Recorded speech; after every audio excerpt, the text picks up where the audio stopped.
চিৎকার দিয়ে আইন নিয়ে আসবেন? যারা শুক্রবারে 500 বার দুরূদ পড়ে না, ওরা চিৎকার দিয়ে কি করে আইন আনবে? বুঝান আমাকে। যারা চুল কাটে নেটে দেখা, ওরা আইন আনবে কি করে? যারা 14 তারিখ পালন করে, ওরা নবীর শান বুঝবে কি করে? আপনি তো বুঝাইতে পারেন না নবীর শান। আমার যুবক তো 14 তারিখ উদযাপন করে, বাংলাদেশে এরকম উদযাপন করে আমি তো 14 তারিখ আমেরিকাতে দেখছি।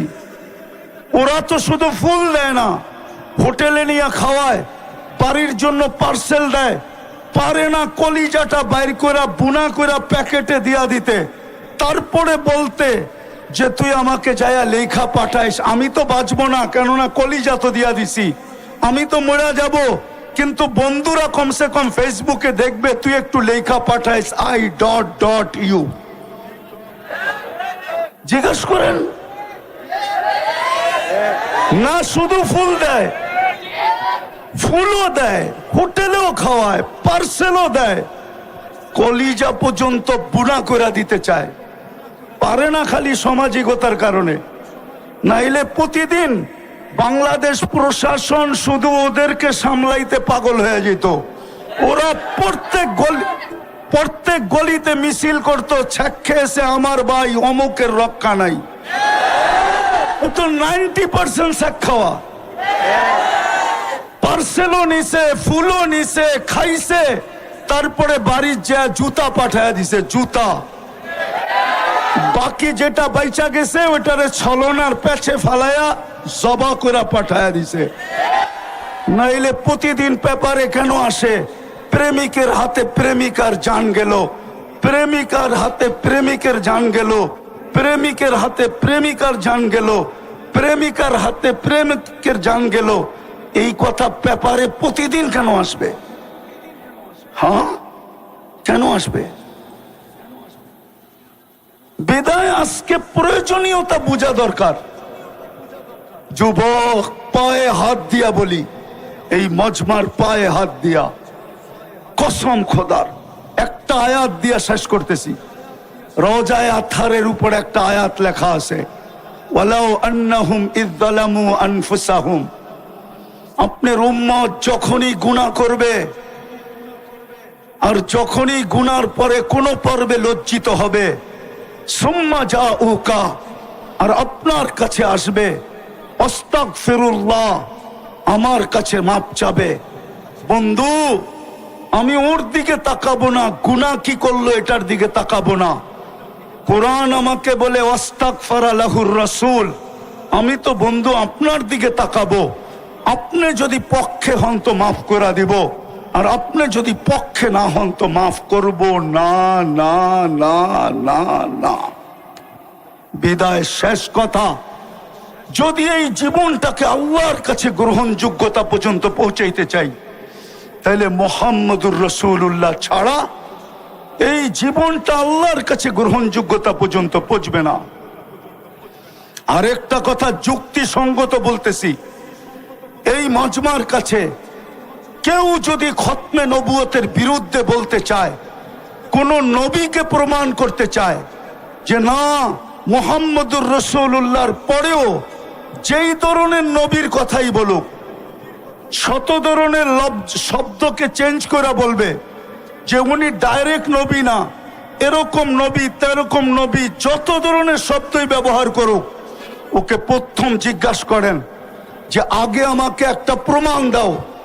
ইয আখাযাল্লাহু মিসাকান নাবিয়্যিন, যখন আল্লাহ নবীদের প্রতিশ্রুতি নিছিলেন, নবীদের সেমিনার করছিলেন আরশের নিচে, যেখানে শ্রোতা ছিল সমস্ত নবী, শ্রোতা ছিল সমস্ত নবী, বক্তা ছিলেন আল্লাহ, আলোচ্য বিষয় ছিল দুইটা, মুহাম্মদুর রাসূলুল্লাহর প্রতিশ্রুতি এবং শান। লাম্মা আতাইতুকুমুল কিতাব ওয়াল হিকমা, আমি যখন তোমাদেরকে কিতাব এবং হিকমত এবং নবুয়ত দিব, সুম্মা ইয়াতিকুম রাসূল, তারপরে আমার বন্ধু আসবে। যদিও রসুল 313 জন, কিন্তু শব্দটা আল্লাহ কারো জন্য ব্যবহার হইতে দেন নাই। 313 জনের ভিতরে 312 জন আসছেন বটে, কিন্তু কোথাও পাওয়া যায় না কারো ব্যাপারে শব্দে রসুলটা ব্যবহার করছেন। যেদিন বন্ধু আসছে ওই দিন বন্ধুর কলেমার ভিতরে এটাকে ফিট করছেন। এই জন্য কিতাবে পাওয়া যায় ইব্রাহিম আলাইহিস সালাম রসুল বটে, কিন্তু লা ইলাহা ইল্লাল্লাহ ইব্রাহিম খলিলুল্লাহ। মুসা আলাইহিস সালাম রসুল বটে, কিন্তু লা ইলাহা ইল্লাল্লাহ মুসা কালিমুল্লাহ। ঈসা আলাইহিস সালাম রসুল বটে, কিন্তু কালেমা লা ইলাহা ইল্লাল্লাহ প্রথমটাকে ঠিক রাখছেন, পরেরটা চেঞ্জ করছেন ঈসা রুহুল্লাহ। কিন্তু যখন বন্ধু আসছেন তো প্রথমটা ঠিক লা ইলাহা ইল্লাল্লাহ, পরেরটা হলো মুহাম্মাদুর রাসূলুল্লাহ। তো প্রশ্ন, যদি কেউ কোনোদিন কোন ধরনের কোন শব্দের রসুল বুঝাইতে চায় তো আগে প্রশ্ন করেন ওকে যে তুমি যার ব্যাপারে বলতেছিলা আগে আমাকে প্রমাণ করো উনি ওই সম্মেলনে ছিল কিনা। ওই ওই ওই সম্মেলনে কেননা লাম্মা আখাযাল্লাহু মিসাকান নাবিয়্যিন, সমস্ত নবী রসুলদের, আর কসম খোদার দুনিয়ার কেউ প্রমাণ করতে পারবে না যে ওই সম্মেলনে ছিল। তাইলে বোঝা গেল যদি প্রমাণ না করতে পারে ও ভুয়া। ও কি ও কি একটা ভুয়া স্লোগান ছিল না, ভুয়া ভুয়া ভুয়া। তাইলে ও কি ও কি ও ভুয়া, ও 2 নম্বর, ও 22 নম্বর, ও নম্বর ছাড়া। ও কি ও কি ও নম্বর ছাড়া, ওর কোনো নম্বর নাই। তো যেটা বুঝাইতেছিলাম দিলে গাইথা নেন।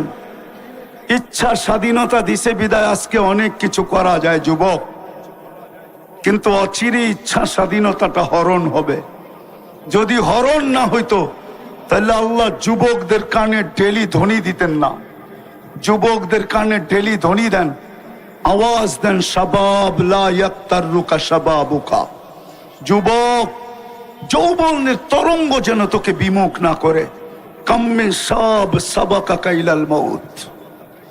প্রতি মাসেই তো 2-4টা অ্যাক্সিডেন্ট এই রাস্তায় হয়। কত যুবককেই তো এই রাস্তায় ঘোড়ার উপর থেকে উঠাইলো। সর্বপ্রথম যেদিন হানিফ ফ্লাইওভার যেই দিন উদ্বোধন হইল, ওই দিন তো যুবক ভাবছিল যে আমি সেলফি দিয়া সারা বন্ধুদেরকে তাক লাগায় দিব, কিন্তু ও তো ঘোড়ার পিঠেই বসা ছিল। ঘোড়া চিনো? ঘোড়া ডিজিটাল ঘোড়া চিনো? ডিজিটাল ঘোড়া, অ্যানালগ না, এটা ডিজিটাল ঘোড়া। আগের ঘোড়ায় কাশ খাইতো, এখনকার ঘোড়ায় তেল খায়। ও তো ঘোড়ার পিঠেই বসা ছিল। কি উদ্বোধনের দিন অ্যাক্সিডেন্টে মারা যায় নাই? না যায় নাই। শুধু হানিফ ওভার ফ্লাইওভার তো না, পদ্মা সেতু যদি উদ্বোধন হলো, ও তো ভাবছিল যে শুধু বন্ধুদেরকে তাক লাগাবো না, সারা দুনিয়াকে তাক লাগায়া দিব। ও তো ঘোড়ার উপরেই বসা ছিল, ঠিক না? উঠায় নিছেন না নেন নাই? যার কারণে বৎসর 1.5 বৎসর বাইকালাদের আশায় জলাঞ্জলিত হইতেছিল, যে চাইছিল বাইক নিয়ে পদ্মা ব্রিজ একবার ঘুরে দেখা আসবে, কিন্তু 10 বৎসর পর্যন্ত পাবন্দি ছিল। শুধু যাইতো পদ্মা ব্রিজের কাছে, বাঙ্কা মনটা ফিরা নিয়ে আবার ফিরা চলে আসতো, ঠিক না? শুধু একজনের কারণেই তো। আল্লাহ তো এটাই বুঝাইতেছে, শাবাব লা ইয়াক্তারুকা শাবাবুকা। দুনিয়া চামলে তাকুক। আজকে আমার কথা শুনেন, মুহাম্মদুর রাসূলুল্লাহ ছাড়া পার হওয়া যাবে না। মুহাম্মদুর রাসূলুল্লাহ ছাড়া পার হওয়া যাবে না। মানবে না ওলামা, নাইলে বলছিলেন তো এটাই সত্য, কসমতুল কিয়ামতা কিসমাইন। বন্ধু, কিয়ামতের মালিক আমি বটে, কিন্তু রাজা আপনি রাজা। বাদশাহ মুহাম্মদুর রাসূলুল্লাহ সাল্লাল্লাহু আলাইহি ওয়াসাল্লাম কিয়ামত দুই ভাগে ভাগ। আনতা তাকুলু উম্মতি আনা আকুলু রহমতি, আনতা তাকুলু উম্মতি আনা আকুলু সালতুতা, আনতা তাকুলু উম্মতি আনা আকুলু শাফি তুশাফা, আনতা তাকুলু উম্মতি আনা আকুলু লা ইউখসিকা ফি উম্মতিক, আনতা তাকুলু উম্মতি আনা আকুলু সাউফা ইউতিকা রাব্বুকা ফাতারদা। কিয়ামতের মাঠ মুহাম্মদুর রাসূলুল্লাহ, মুহাম্মদুর রাসূলুল্লাহর কিয়ামতের মাঠ। যুবক, তোমাদের পায়ে ধরি, ফিরে আসো। নবীর একটা আদর্শ হলো নিজের জীবনের সঙ্গী বানাও, নাইলে দাঁড়াও। তোমরা দাঁড়ানো ব্যতীত হবে না। হুজুরদের চিৎকার কারো কানে যায় না। যদি যাইতো তাহলে অনেক চিৎকার হয়েছিল, কিন্তু আলহামদুলিল্লাহ সুম্মা আলহামদুলিল্লাহ, যদিও নাকি আমি স্বাধীনতার দিন ছিলাম না। আমি জুলাইয়ের 18 তারিখে চলে গেছি দেশ থেকে। আমার ইংল্যান্ডের সফর ছিল। 5 তারিখ ফজরের আগে, সুবে সাদেকের আগে আমার ফ্লাইট ছিল ক্যানাডা। আমি যখন ক্যানাডা এয়ারপোর্টে নামছি টরন্টোতে, তো সাথীদেরকে দেখতেছিলাম একটু বেশি মাত্রায় উৎফুল্ল। জিজ্ঞাসা করতেছিলাম, তোমরা এত খুশি কেন? তো বলছে, হবে না কেন, দেশ তো স্বাধীন হয়ে গেল। আপনি তো আকাশে উঠতেছিলেন, খবর আপনার কাছে তো নাই, আমাদের কাছে খবর আছে। গাড়িতে বসায় একটার পর একটা দেখাইতেছিল। তো যুবক, তোমরা দাঁড়াও, নবীর আদর্শ নিয়ে দাঁড়াও, নবীর আদর্শকে জীবনের সঙ্গী বানাও। মুহাম্মদুর রাসূলুল্লাহকে মনে প্রাণে জাগা দাও, জীবনে জাগা দাও। রব্বে কাবার কসম, মুহাম্মদুর রাসূলুল্লাহ যদি পক্ষে আসে তো গ্যারান্টি দিয়া বলতে পারি, আল্লাহ পক্ষে হবে, হবে, হবে, হবে, হবে, হবে। আর যদি মুহাম্মদুর রাসূলুল্লাহ পক্ষে না হইল, খোদার কসম, না রব পক্ষে হবে, না রবের বিচার পক্ষে হবে, না রহমত পক্ষে হবে। রহিমাত দুনিয়া ওয়াল আখিরা হওয়া সত্ত্বেও পক্ষে হবে না। এই জন্য পায়ে হাত দিয়া বলি, বলা অনেক হয়ে গেছে। ওলামায়ে কেরাম বলছেন, কালকেও বলবে, আমি তোমাদের পায়ে হাত দিয়া বলবো। তুমি নবীর জীবনী রিচার্জ করো, সারা রাত্র আনলিমিটেড তোমরা চালাও, ফেসবুক চালাও, ইন্টারনেট চালাও, আনলিমিটেড চালাও ওয়াইফাই দিয়া, অথবা বন্ধুর থেকে পাসওয়ার্ড নিয়া, অথবা বন্ধুর থেকে হটস্পট নিয়া সারা রাত্র চালাও। তোমাদের পায়ে হাত দিয়া বলি, মুহাম্মদুর রাসূলুল্লাহর জীবনী অ্যানালাইসিস করো, পড়ো, শিখো, আদর্শ শিখো। দিছিলেন তো, সুযোগ তো দিছিলেন। আল্লাহর রাসূল জানতেন একটা সময় এরকম আসবে, এরকম আসবে, চতুর্দিকে ফিতনা আর ফিতনা হবে। হুজুররা মানবে কি মানবে না জানি না। এই কাপড়টা 6 বার সুদে ডুব দিছে। কয়বার? কয়বার? না, হুজুররা মানবে না। আমি গণাইতেছি, যে তুলা চাষ করছে কৃষক, সে কৃষি লোন নিয়ে তুলা চাষ করছে, সুদ নিয়া তুলা চাষ করছে, সে সুদ নিয়া, কে নিয়া? সুদ নিয়া তুলা চাষ করছে। কে নিয়া? কে নিয়া? সুদ নিয়া তুলা চাষ করছে। দ্বিতীয়, যে তুলা ইম্পোর্ট করছে, সে সুদ নিয়া করছে। যে সুতা বানাইছে, ও সুদ নিয়া মেল তৈরি করছে। যে গেরে বানাইছে, ও সুতা নিয়া, সুদ নিয়া গেরের ফ্যাক্টরি করছে। গেরের থেকে যে ফিনিশিং করছে, আরে ডাইং করছে, ও সুদ নিয়া ফ্যাক্টরি করছে। ডাইং এর পরে 6 নম্বরে যে ফিনিশিং করে বাজারজাত করছে, ও পর্যন্ত সুদ নিয়া করছে। 6 বার সুদে ডুব দিছে, 6 বার। জমানাটা বড় খতরনাক। বিদায় কনসিডারও করছিলেন, বিদায় চলে আসছে মৌলানা, আমাদের চেয়ে সর্ব লাইনে বড় ঊর্ধ্বে। আমি ওনাদের সামনে কিচ্ছুই না, বসায় রেখা বয়ান লম্বা করার প্রয়োজনও মনে করি না, বিদায় পায়ে হাত দিব তোমাদের যুবক। আমি এই হুজুরদের পায়ে হাত দিব না, আমি এই যুবকদের পায়ে হাত দিব। জীবনে একটা আদর্শকে নবীর সঙ্গী বানাও। পারবা? পারবা সঙ্গী বানাইতে? পারবা? নামাও নামাও, নবীর আদর্শ শিখো, ক্যারিয়ার শিখো, লাইফ স্টাইল শিখো, নবীর আদর্শ অ্যানালাইসিস করো, পড়ো। শুধু নেটের ভিতরে সারা রাত্রে ঘুরো না, 2 মিনিট হইলো নবীর জীবনী পড়ো, 2 মিনিট পড়ো নবীর জীবনী, আদর্শ পড়ো, 2 মিনিট পড়ো।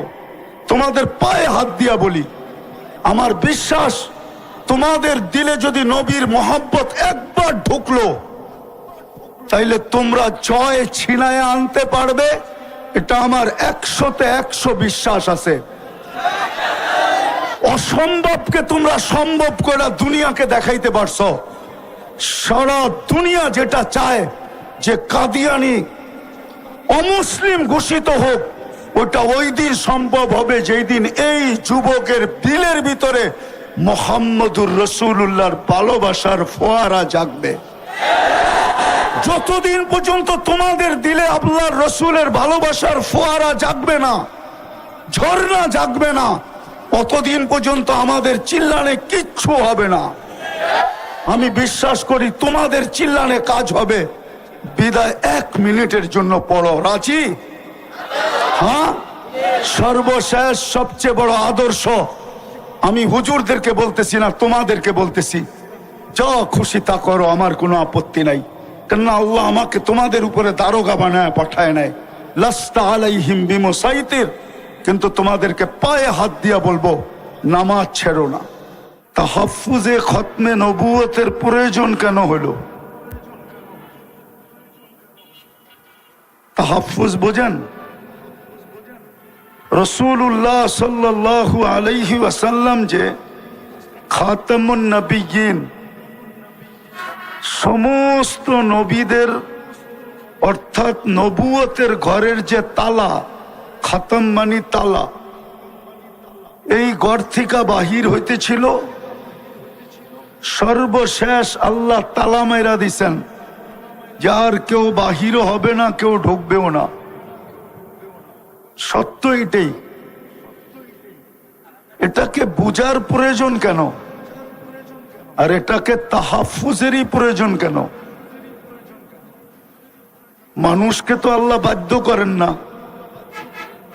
যদি দেখতে দেখি তাহলে মানুষকে তো আল্লাহ বাধ্য করেন না।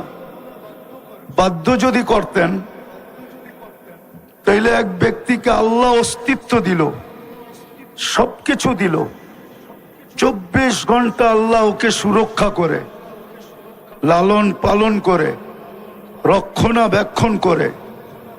ও টকশোতে বসে আল্লাহর বিরুদ্ধে বলে তো বলে কি করা? আল্লাহ কি দুর্বল? আল্লাহ কার নাম? আরে বলেন না, আল্লাহ কার নাম? আরে বলে তো না, আল্লাহ কার নাম? আল্লাহ নামটা কার? হ্যাঁ, আল্লাহ নামটা হলো শুধু আল্লাহর না। আল্লাহ নামটা কার?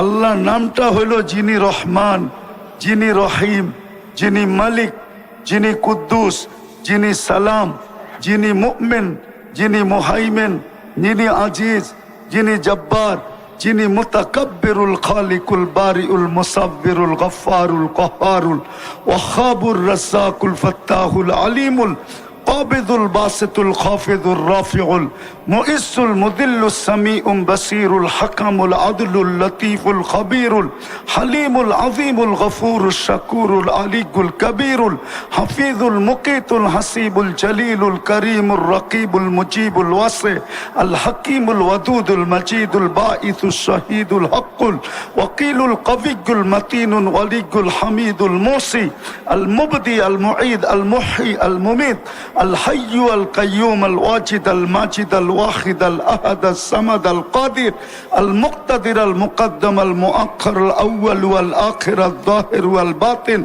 الوالي المتوالي البر التواب المنتقم العفو الرؤوف مالك الملك ذا الجلال والإكرام المقسط والجامع والغني والمغني المانع الضار النافع النور الهادي البديع والباقي الوارث والرشيد الصبور জাল্লে জালালু 99 পদের মালিকের নাম হলো আল্লাহ। একটু অ্যানালাইসিস করেন, যার 99টা পদের মালিক যিনি, উনিকে উনি অস্তিত্ব দিল, 24 ঘন্টা রক্ষণাবেক্ষণ করেন, লালন পালন করেন। 24 ঘন্টা কাঠটা খাই, কাঠটা ব্যবহার করি, আরে বলেন না। 24 ঘন্টা অক্সিজেন কে দেয়? কার অক্সিজেন ব্যবহার করি? কতটুকু? 550 litre per day per head ব্যবহার করি। 1,60,000 বার শ্বাস প্রশ্বাস নেই।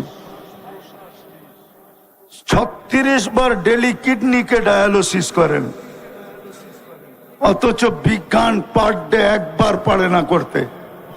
সপ্তাহে 5 দিনের ঊর্ধ্বে পারে না। 7 দিন পাড়ার কোনো টেকনোলজি আসে নাই। ওই আল্লাহর বিরুদ্ধে টকশোতে বৈশা বলবে না? বলে না? আল্লাহ তো প্রতিবাদ করে না। আল্লাহ ইচ্ছা স্বাধীনতা দিছেন দেখা কিচ্ছু বলে না, শুধু ইচ্ছা স্বাধীনতা দিছেন। তাও 5টা দিছেন, বেশি দেন নাই। বেশি দিলে কি করতো আল্লাহই জানে। প্রথম স্বাধীনতা দিছেন শিক্ষাগত, যে কোনো শিক্ষায় মানুষ শিক্ষিত হইতে পারে, আল্লাহ বাধা সৃষ্টি করবে না। দ্বিতীয় পেশাগত, তৃতীয় মত আদর্শগত। নাইলে অস্তিত্ব দিবে আল্লাহ, আর ও টকশোতে বৈশা বলবে গড ইজ নাথিং, নাউজুবিল্লাহ, আল্লাহ বলতে কিছু নাই। এটা কোনোদিন সম্ভব হতো না। চতুর্থ স্বাধীনতা দিছেন, সমর্থ থাকলে দুনিয়ার চেয়ে কোথাও বাস করা যায়। শুধু সমর্থ থাকতে হবে। সমর্থ বোঝেন? সমর্থ কি? ঢাকায় বাসায় বলে পাত্তি, পাত্তি। পাত্তি থাকলে দুনিয়ার যে কোথাও বাস করা যায়। আর পঞ্চম স্বাধীনতা দিছেন, কণ্ঠনালীতে রু আসার পূর্ব মুহূর্ত পর্যন্ত যেমন খুশি তেমন চলা যায়, কিচ্ছু বলবে না। হ্যাঁ, 2টা শব্দ বলবে, নাযিরুন কাইফা তা'মালুন। এটা হাদিসের শব্দ। শুধু দেখতে থাকবো তুমি করো কি। আর কোরআনের শব্দ হলো ফান্তাযিরু ইন্নী মাআকুম মিনাল মুনতাযিরিন। অপেক্ষা করো, আমিও অপেক্ষায় আছি। তুমি সীমারেখায় পা দিতে দেরি, তোমাকে ছো মারতে দেরি করব না। সীমারেখায় বুঝেন তো? যেটা বুঝাইতেছিলাম, তাহাফুজে খতমে নবুয়তের প্রয়োজন কেন, আর এটা কিভাবে হওয়া উচিত ছিল। কিন্তু আমার সমাজ তো চিৎকারে বিশ্বাসী, চিৎকারে বিশ্বাসী আমার সমাজ। শুধু চিৎকারে। আমি জানি আমার পূর্বে যারা করে গেছেন ওনাদের পরে আমার বয়ান খাওয়ার মতো না, কেন আমি ঠান্ডা মানুষ, তো আমি তো চিৎকার দিতে জানি না। এর আগে আপনারা খুব চিৎকার দিছেন, গরম ছিল সুরা মাঠ, ঠিক না? আমি গরমে বিশ্বাসী না, আমি ঠান্ডায় বিশ্বাসী। কোল্ড ম্যান, আমি ঠান্ডা মানুষ। 2টা জিনিস বোঝাবো যে খতমে নবুয়তের পরে তাহাফুজে খতমে নবুয়তের দরকারটা কি, কি দরকার, কেন তাহাফুজে খতমে নবুয়তের প্রয়োজন। কেননা আমরা যা কিছু পাইছি, এই উম্মত যা কিছু পাইছে, যত বৈশিষ্ট্য এই উম্মতের আছে, কোরআন বলেন হাদিস বলেন, সমস্ত বৈশিষ্ট্য যার কারণে পাইছি উনি হইলেন মোহাম্মদুর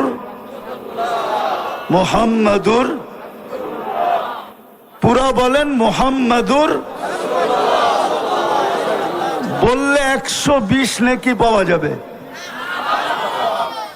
খতমে নবুয়তে তো চলে আসছি, ঠিক না? খতমে নবুয়তের এইখানে আমাকে একজন বলুক যে আজকে শুক্রবারে 500 বার দুরূদ পড়ছে। একজন তোলা বা হাত উঠায় বলুক, একজন দেখা যাবে 500 বার দুরূদ পড়ছে, 500 বার। অথচ হুকুম ছিল শুক্রবার পুরা আমাকে দিয়া দাও। যান, যাত্রাবাড়ি মাদ্রাসা বেশি দূরে না, বড় কাছে, একটু পিছে গেলেই মাদ্রাসার দেওয়ালে ধাক্কা লাগবে। ওইখানে হাদিস জিজ্ঞাসা করেন, ভুল বলতেছি না সঠিক বলতেছি? আল্লাহর রসুল বলছিল শুক্রবারে আমার উপরে বেশি বেশি দুরূদ পড়ো, তোমাদের আমল নামা শুক্রবারে আমার সামনে পেশ হবে, আমি যেন দুরূদের সংখ্যাটা সবচেয়ে বেশি দেখি। কিন্তু একজনও 500 বার দুরূদ পড়ে নাই, 1000 তো দূরের কথা। অথচ 24 ঘন্টা ছিল, পার ঘন্টায় যদি 100 বার পড়তো তাহলে 24 ঘন্টায় 2400 বার পড়া উচিত ছিল। তাইলে খতমে নবুয়ত নিয়া খেলবে না তো খেলবে কি নিয়া বলেন? যখন দেখতেছে আপনি দুরূদ পড়েন না, তো ভাবতেছে এটা এমন প্রয়োজনীয় জিনিস না। যদি প্রয়োজনীয় হইতো, যেটা প্রয়োজনীয় হয়, মানুষ তো লিবিয়ার থেকে সমুদ্র পথে ইউরোপে যাওয়ার জন্য 20 থেকে 30 লক্ষ টাকা দিয়া জানের বাজি পর্যন্ত নেয়। ও জানে no risk no game, risk না নিলে আমি গেম করতে পারবো না। কতজনের তো কবর হয়ে গেল। আমেরিকাতে তো কতজনকে দেখলাম আমি। 2019-এর কাহিনী শুনাইতেছি, দেখি দিলে লাগে কিনা। আমি লস এঞ্জেলিসে ছিলাম, সকালবেলার নাস্তার দস্তরখানে বসছি, তো 2টা ছেলে চুল এলোমেলো, কাপড়গুলা ময়লা, জীর্ণ শীর্ণ। আমি বলতেছিলাম, বাবা তোমাদের রূপরেখায় তো বলে না তোমরা আমেরিকাতে বসে আসো। আমেরিকার মানুষ তো অন্যরকম হবে, পোশাক আশাক, চুল টুল, চেহারা টেহারা। তো বলতেছে, হুজুর গতকাল বিকাল বেলা জেলের থেকে আসছি, আমাদের আপনজন বলতে কেউ নাই, খুঁজতে খুঁজতে তাবলিগের মার্কাজে চলে আসছি। ভাবছি যদি এখানে আশ্রয় পাই, 1-2টা দিন থাকতে পারি, তাইলে কোনো ব্যবস্থা হয়ে যাবে, এই জন্য চলে আসছি। তা আমি বললাম, তোমরা জেলখানায় গেলে কেন? তো বলতেছিল, আমরা মেক্সিকো দিয়া ঢুকতেছিলাম, পুলিশের হাতে পড়ে গেছি, জেলখানায় নিয়ে গেছে, 3 মাস পরে বাহির হয়ে আসলাম। আচ্ছা, কত টাকা দিয়ে মেক্সিকো পর্যন্ত আসলে তুমি? বলল, বাংলাদেশ থেকে পার হেড 25 লক্ষ টাকা দিয়ে আসছি। জিজ্ঞাসা করলাম, তোমরা 2 জনই ছিলে? বলল, না, আমরা টিম ছিলাম। টিমের ভিতরে বাংলাদেশি কয়জন ছিল? বলল, আমরা 3 জন ছিলাম। জিজ্ঞাসা করলাম, আরেকজন কোথায়? তো 2 জনের চোখ দিয়া পানি পড়তেছিল। আমি জিজ্ঞাসা করলাম, কাঁদো কেন? তো বলছে, হুজুর 2-3 মাস একসাথে ছিলাম, ভালোবাসা তো হওয়ারই কথা, মেক্সিকোর জঙ্গলে 3য় জন হারায় গেছে, জানি না তার পরিণতি কি হয়েছে। মানুষ যেটাকে ভালোবাসে আর প্রয়োজন মনে করে। বলেন, কিয়ামতের মাঠে শাফাআতে কুবরা কার হাতে? বলেন, আরে বলেন না জোরে। এতক্ষণ তো আপনাদের চিল্লান আমি বহুত দূর থেকে শুনতেছিলাম। কান্না এখান থেকে যাইতেছে কি? যাইতেছে না?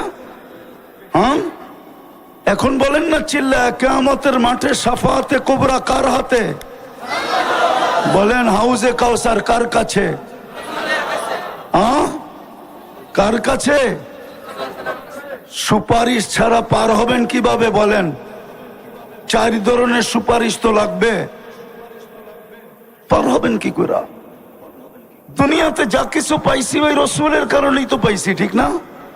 আপনি খায়রে উম্মত কার কারণে? আরে বলেন না, বলতে থাকেন, 120 নেকি পাইতে থাকবেন। মুহাম্মদুর রাসূলুল্লাহ বলতে থাকেন প্রত্যেকটার বেলায়। আপনি খায়রে উম্মত কার কারণে? আপনি আল্লাহর হাতে বাছাইকৃত হইলেন কার কারণে? আর দুরূদ পড়লে আরো 30টা পাবেন। তো বাছাইকৃত হইলেন যার হাতে, খায়রে উম্মত হইলেন যার কারণে। একটা না, দুটা না, 4টা স্টার লাগলো যার কারণে। হাজারো কোটি সম্মাননা পাইলেন যার কারণে। এক রাত্র 83 বছর পাইলেন কার কারণে? বলেন। আরে 83 বছর বোঝেন কি? লাইলাতুল কদর কার কারণে পাইলেন? এক রাত্র 83 বছর।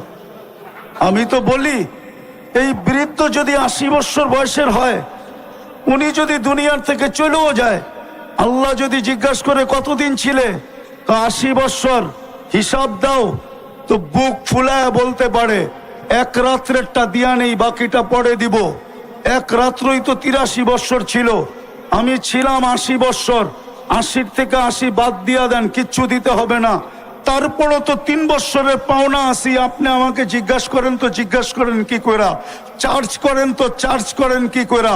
আমি তো উল্টা আপনার কাছে পাওনা, আপনি আমার কাছে পাবেন তো পাবেন কি? 83 বছর পাইলেন কার জন্য? আজকে ওই উম্মতের যুবকরা নেটে চুল কাটে, নেটে দেখা কি কইরা বলেন? সব নেটে দেখা চুল কাটে, জিজ্ঞাসা করেন। 100 টাকার চুল 500 টাকা দিয়া কাটে।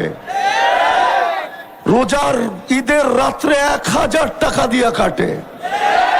সারা রাত্র নেটের ভিতরে চুল ডিজাইন চয়েস করে, তারপরে স্ক্রিনশট দেয়, তারপরে সেলুনে নিয়ে যায়। সেলুনওয়ালা চুলের ডিজাইন দেখে 1 গ্লাস পানিতে চুমুক দেয়, তারপরে একটা ঢোকগিলা বলে 700 টাকা। ও বলে টাকার প্রশ্ন না, ডিজাইন চাই। যেই রসুলের জন্য এত কিছু পাইলেন, এত কিছু পাবেন, এই উম্মত তো কিয়ামতের মাঠে দাঁড়াবে না। এই উম্মত তো আল্লাহর পাশে স্টেজে দাঁড়াবে। কেননা এই উম্মতকে নির্বাচিত করছেন আল্লাহ নিজের জন্য। এই উম্মত তো আল্লাহর জন্য নির্বাচিত, নাইলে এই উম্মতের তো জমিনে আসার কথা ছিল না।